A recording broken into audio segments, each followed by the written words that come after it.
অন্তর্বর্তী সময়ে শহীদ প্রেসিডেন্ট জিয়াউর রহমান বাংলাদেশকে অর্থনৈতিকভাবে, রাজনৈতিকভাবে, গণতান্ত্রিকভাবে বাংলাদেশকে পুনরুদ্ধার করার জন্য উনি অটল ভূমিকা রেখেছেন।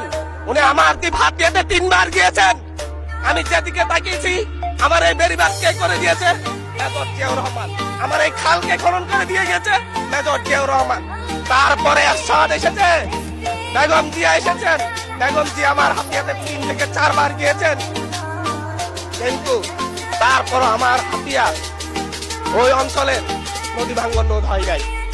ওই অঞ্চলের লক্ষ লক্ষ মানুষ ঘরবাড়িহীন ভাবে পড়ে আছে। আমি এই ইলেকশনে ভোট ডাকাতি দেখেছি, আমার গাড়ি বহরে হামলা করা হয়েছে। আমি কি এই ইলেকশনের জন্য নিজের রক্ত জড়িয়েছি? আমি আজকে স্বরাষ্ট্রমন্ত্রী আছেন, মাননীয় প্রধানমন্ত্রী আছেন, আমি এখানে প্রশ্ন করি, আমি কি রক্ত জড়িয়েছি? আমরা রক্ত জড়িয়েছি বলে আপনারা আজকে সংসদে প্রধানমন্ত্রী, স্বরাষ্ট্রমন্ত্রী হয়েছেন। রক্ত ঝরার পরে, রক্ত জড়িয়ে গুলিবিদ্ধ হয়ে 3 দিনের মাথায় গুলিবিদ্ধ হয়ে, দয়া করে থামুন। মাননীয় সংসদ সদস্য, আপনার বক্তব্য অব্যাহত রাখুন।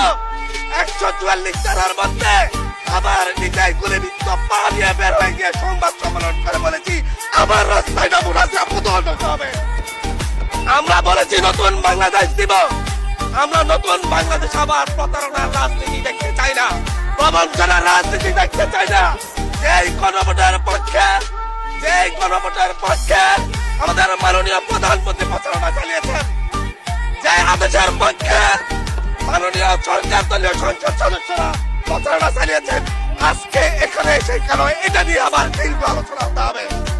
আমরা 90-এর গণঅভ্যুত্থানের কথা বলে যাই নাই।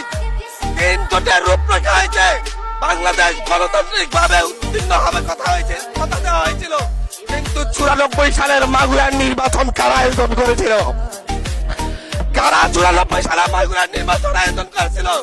আজকে আবার এই সংসদে দাঁড়িয়ে আবার এমন একটা ব্যবস্থা নিয়ে যাচ্ছেন, আরেকবার যে মাগুরার নির্বাচন আয়োজন করবেন না, এর নিশ্চয়ই দেখিয়ে দিবে। আমি আমার সবচাইতে কম বয়সী প্রার্থী হিসাবে নিজের প্রার্থীটা সময় এলাকায় গিয়েছি প্রচারণা করতে।